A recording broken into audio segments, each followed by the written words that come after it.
I don't know what happened. I was supposed to take her to the Fireflies and walk away. They were actually going to make a cure. The only catch, it would kill her. The Last of Us Part 2 picks up Ellie and Joel's story several years after the events of the first game. Ellie and Joel have settled in Jackson, Wyoming, amongst a thriving community of survivors. With the threats of the world kept outside the town's walls, Jackson has been able to find relative peace and even stability.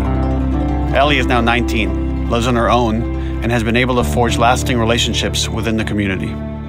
Scale of 1 to 10, how would you rate our kiss from last night? However, this peace is short-lived. Jackson and Ellie suffer a violent and traumatizing event. Ellie sets off back into the treacherous outside world in search of retribution and justice. Her journey will take her to new parts of the country previously unexplored in The Last of Us. The story spans multiple seasons and climates, from the snow-capped mountains of Jackson to the lush Pacific Northwest. Each introduces a wide range of exterior and interior environments for you to navigate and explore, rendered in meticulous detail and unprecedented scale with the latest iteration of the Naughty Dog engine. Our goal was to make these environments not only beautiful, but feel as grounded and authentic to the cities they're based on as possible. Much of the story unfolds in what remains of Seattle, a massive former quarantine zone. Its locales are incredibly diverse, spanning a dense city center with a skyline of towering high-rises to the beautiful suburbs and stormy waterfronts that surround it. The city exhibits drastic shifts in architecture, elevation, and weather. And with Part 2, we've introduced new traversal mechanics that afford greater exploration and ways to navigate threats. Ellie is not only able to climb and jump over gaps, but she can use ropes to scale vertical terrain or swing over obstacles, allowing you to discover new areas, resources, and side narratives. These more open environments also create new strategic considerations in combat, whether it's to get the jump on enemies or bypass them entirely. The Last of Us Part 2 features some of the largest environments we've ever created. Horseback riding will allow Ellie to quickly cover some of these expansive terrains. Some streets are so flooded that a boat is required to navigate them. However, the world of The Last of Us is as lush and inviting as it is deadly. As Ellie uncovers the path to finding those who have wronged her, she must face the many threats of this unknown city. In the wake of the pandemic and the fall of the quarantine zone, Seattle has become a war zone, where two warring factions find themselves in an ongoing conflict for territory and resources. One of these groups is the Washington Liberation Front, otherwise known as the WLF. The WLF are a militia group that began as resistance to the military occupation of Seattle and eventually wrestled control of the city from them. They are highly trained, organized, and well-equipped with weapons they stole from the army. They occupy much of the city, imprisoning or killing trespassers on sight. Hey! We got another trespasser. A girl. Did you see her?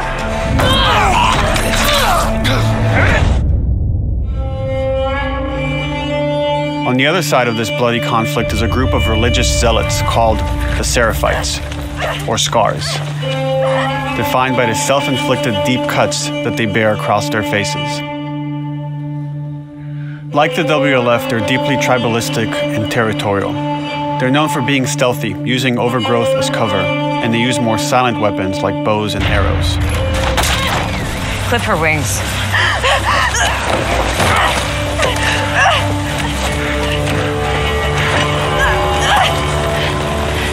But beyond this conflict among survivors, the threat that originally brought the world to its knees is very much present. Every human is in danger of falling victim to the infected.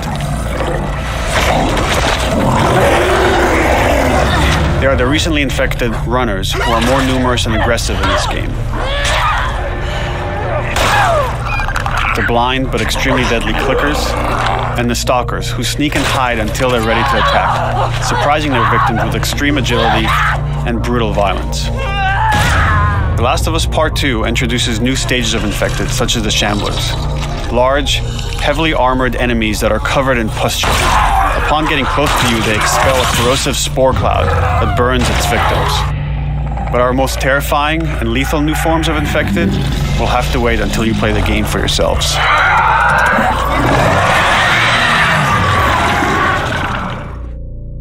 Overcoming these threats will require careful consideration of how you approach every combat encounter and how you leverage Ellie's unique skills, equipment, and the environment to your advantage. I got something. Infected? Let's get in there.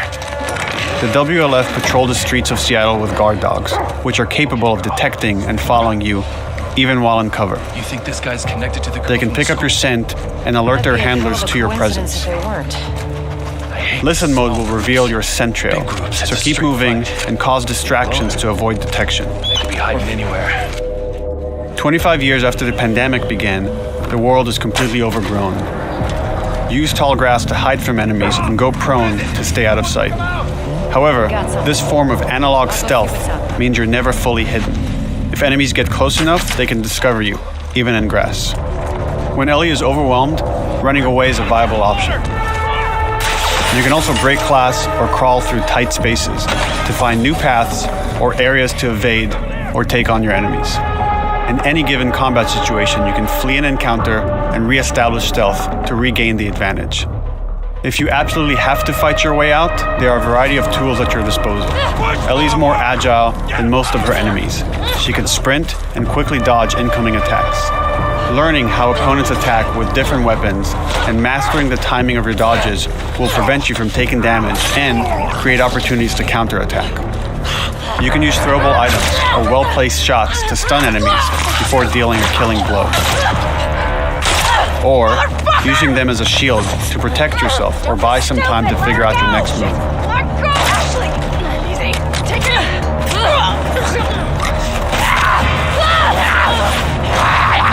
Ellie isn't always alone on her journey. Allies will take part in helping you navigate the environments, spot enemies, and meaningfully help you in combat encounters. Back off!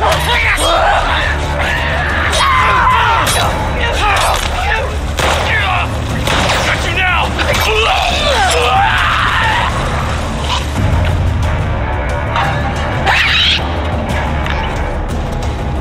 Between the human survivors and the roaming infected, there will be times where multiple threats are present, creating new strategic considerations and opportunities.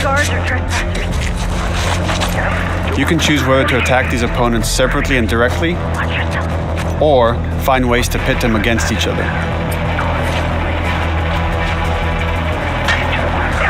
Flee as they fight, or wait until their numbers have thinned out and engage with whomever's left.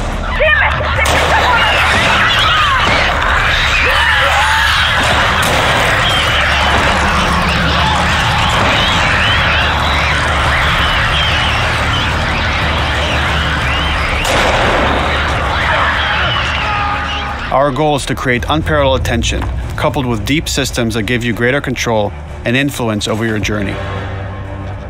As you play, you'll be able to invest in a broad collection of crafting items, weapon, and player upgrades through training manuals scattered throughout the environment and scavenging for ingredients.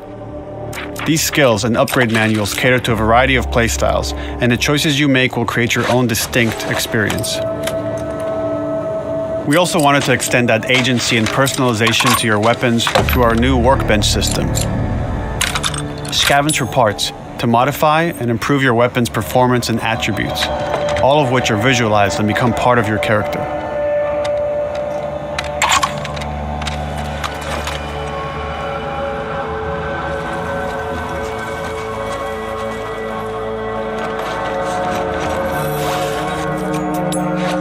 Survival will also require using the parts and ingredients that you'll find in the environment, which can be crafted into a wide range of defensive and offensive items, like proximity mines, explosive arrows, pistol suppressors, and more.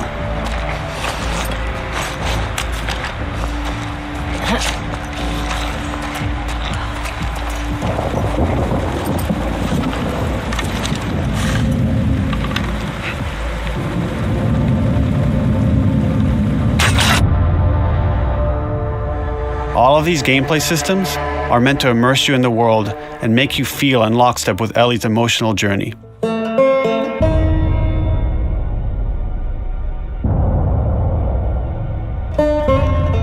As we've said before, this is Naughty Dog's largest, most ambitious game. It may seem like we covered a lot, but we've only scratched the surface of what it's like to play The Last of Us Part 2. We can't wait for you to experience it all for yourself on June 19th.